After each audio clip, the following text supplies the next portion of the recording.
So guys, आज हम लोग इस सीरीज में मैं आप लोगों को फाइल इंक्लूजन के बारे में बताने वाला हूँ। ठीक है, तो सबसे पहले आप लोगों को मैं ये बोल देना चाहता हूँ कि फाइल इंक्लूजन होता क्या है। देखो, फाइल इंक्लूजन मतलब जो इंक्लूजन है वो इंक्लूड से आती है। इंक्लूजन मतलब आप कह सकते हो एक वेब पेज है, ठीक है, इस वेब पेज में दूसरे फाइल को इंक्लूड करने का तरीके को बोलता है फाइल इंक्लूजन। ठीक है, और जो फाइल इंक्लूजन होता है, ये फाइल इंक्लूजन दोनों तरीके की किया जाता है। ठीक है, एक है LFI I mean local file inclusion, और दूसरा है RFI रिमोट फाइल इंक्लूजन। तो ये जो सीरीज होने वाला है और इस वीडियो में मैं आप लोगों को LFI करके दिखाने वाला हूँ। तो सबसे पहले बात आती है कि LFI होता क्या है। देखो ब्रो, ये जो LFI होता है, आप कह सकते हो कि इसका जो फुल फॉर्म देखो, लोकल फाइल इंक्लूजन। ठीक है, अच्छे से समझो। लोकल फाइल इंक्लूजन मतलब उस वेबसाइट के अंदर आपको ऐसा तो कॉमन मतलब मान के चले ऐसा तो कोई फोल्डर होगा या फिर फाइल होगा जो ऑलरेडी उस सर्वर पे है, मतलब उस वेबसाइट पे है, तो आप उसे इस वेबसाइट पे या फिर इस वेब पेज में उसे आप शो करवाना चाहते हैं। तो अटैकर क्या करता है कि ये जो लोकल फाइल इंक्लूजन और LFI है, ये क्या करते हैं कि ये जो वेब पेज है, मतलब मान के चलिए एक पैरामीटर है। ठीक है, तो यहाँ पर कौन सा फॉर्मेट पे है, देखो यहाँ पर login.php का जो फाइल है इसे कॉल कर रहा है, मतलब इंक्लूड करने के बाद यहाँ पर जो लॉगिन फॉर्म है, ये लॉगिन फॉर्म शो कर दिया है। तो अटैकर ने क्या करता है कि यहाँ पर जो फॉर्मेट होता है, यहाँ पर ऐसा कुछ कमेंट वगैरह डालते हैं जिसकी मदद से जो वेबसाइट के अंदर या फिर वेबसाइट के जो cPanel के अंदर जितने भी फोल्डर या फिर फाइल है वो ऑलरेडी यहाँ पर शो कर दिया जाएगा। ठीक है, उस कमेंट के जरिए। तो चलिए हम लोग और भी डिटेल्स पे जाने। देखो ब्रो, अगर आप बैकएंड पे या फिर मान के चलिए इस वेबसाइट के जो बैकएंड पे जो कोड रन हो रहा है या फिर जो कोड चल रहा है, वो कोड कैसा है। देखो यहाँ पर जो फाइल है गेट फाइल, मतलब यहाँ पर देखो फाइल नेम .php है। ठीक है, तो इस पैरामीटर को देखो और इस पैरामीटर को देखो, सेम टू सेम पैरामीटर है। ओके, आई होप आपको तो इतने तक तो समझ में आ गया होगा। तो यहाँ आई मीन इसके बैकएंड पे कौन मतलब कैसा कोड किया गया है। देखो इसके बैकएंड पे file is equal to get file, मतलब ये फाइल को इंक्लूड कर रहा है, मतलब कॉल कर रहा है कौन सा फाइल को, फाइल नेम .php को। ठीक है, तो ऑलरेडी ये इंक्लूड कर दिया है। ओके, तो देखो ब्रो, तो यहाँ इस पैरामीटर और इस पैरामीटर का देखो सेम टू सेम पैरामीटर से। ओके, आई होप आपको समझ में आ गया होगा।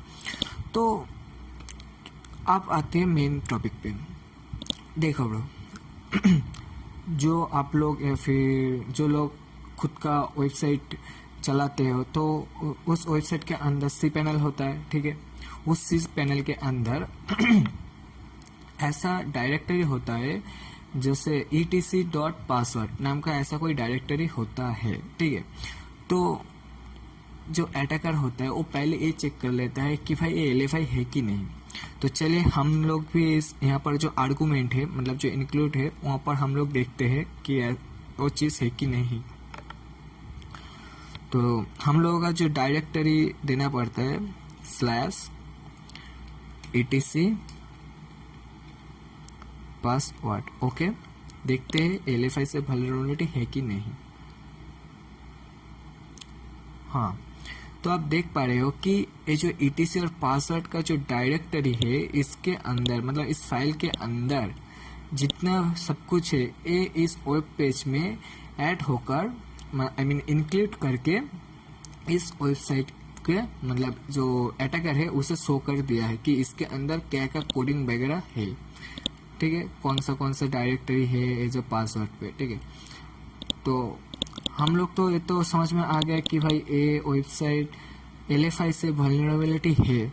ठीक है, तो देखो ब्रो, आपको तो ये तो समझ में आ गया होगा कि यहाँ पर मैं etc/पासवर्ड देने के बाद यहाँ पर शो कर दिया है। सपोज हो सकता है कि यहाँ पर सिर्फ ए देने के बाद भी नहीं आया, तो क्या करोगे कि आप डायरेक्टरी को बैक पे ले जाओगे, ठीक है। मतलब डायरेक्टरी को बैक पे ले जाने का मेथड होता है, अगर आप काली लिनक्स यूज़ करते हो या फिर टर्मिनल यूज़ करते हो या फिर कोई टर्मिनल कुछ भी टर्मिनल यूज़ करते हैं, तो वहाँ पर डायरेक्टरी बैकअप कर बैक पे जाने के लिए क्या करना पड़ता है कि // ओके, एक मिनट, हाँ। तो यहाँ क्या हो रहा कि ये जो वेब पेज है ये एक डायरेक्टरी बैक चला गया, ठीक है। तो जाकर देखते हैं कि यहाँ पर ऐसा कोई मतलब ये जो etc पासवर्ड है ये है कि नहीं।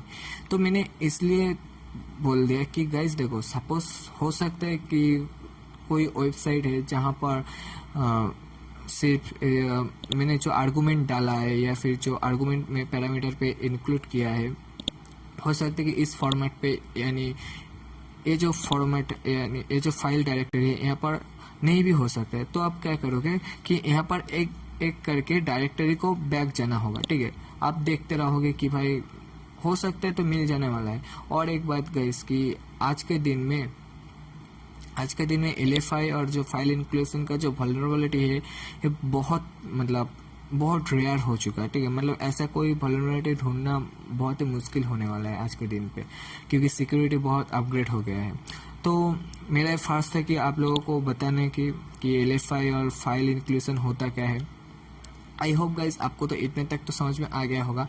तो आप खुद ही देख लीजिए यहाँ पर क्या बोल रहा है। देखो यहाँ पर ये सही है, देखो अपलोड्स evil.php, ये जो $/ दिया है इसका मतलब ये हुआ कि ये 2 डायरेक्टरी बैक गया, बैक जाने के बाद इसने पुट किया।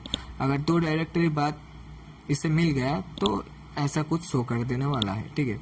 लेकिन गाइस और एक बात, अगर उस वेबसाइट में या फिर उस सिक्योरिटी में अगर LFI पैच किया गया है या फिर सिक्योरिटी का जो मतलब सिक्योरिटी अपग्रेड वर्जन यूज़ कर रहा है तो आप नहीं कर पाओगे, ठीक है। तो आई होप गाइस आपको तो इतने तक तो समझ में आ गया होगा कि LFI क्या होता है और कैसे परफॉर्म किया जाता है, ठीक है। तो नेक्स्ट वीडियो में मैं आप लोगों को RFI के बारे में बताने वाला हूँ, ओके।